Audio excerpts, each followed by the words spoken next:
Suffering and pain alone do not lead to depression or feelings of helplessness. Suffering and pain with a feeling that you have no control over it, that's what leads to feelings of helplessness and depression. I'm Dr. Christina, the Picky PT, and I'm listening to the audiobook Grit by Angela Duckworth. In the book, she talks about a study that was done on dogs in the 1960s where they would apply shocks in intervals to their back paws, and in some animals' cages the shocks would last for about 5 seconds and then stop, and in other animals' cages they could actually control the length of the shock by pressing a plate at the front of their cage. The next day, they took these same animals and put them in different cages where the floor was going to shock them again, but there was a half wall in the middle of the cage, and if the animals went ahead and jumped over that half wall, they would escape the shocks.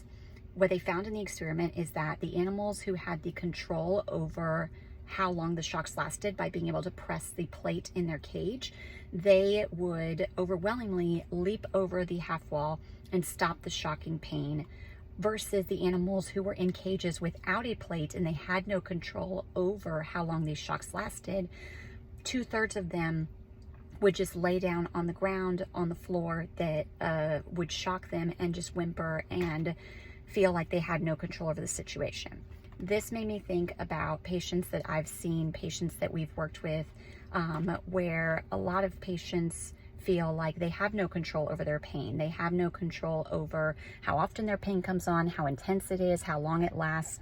And so they start to get depressed. They start to feel helpless. They start to participate less in activities that they love, and their quality of life goes down. One of the greatest joys of being a physical therapist is educating someone on the control they actually have over their pain, over their body, over how often this pain comes on, over the intensity of the pain, and over preventing it. So it was very interesting to hear this study and have her say that feelings of depression and helplessness come when people feel like they have no control over this suffering that they're experiencing. We at Elevated PT are here to educate you and show you that you have more control over your pain than you think you do. So if you would like to learn how to control your pain and get rid of it, please call Elevated PT. We'd love to help you make a drastic change to your quality of life.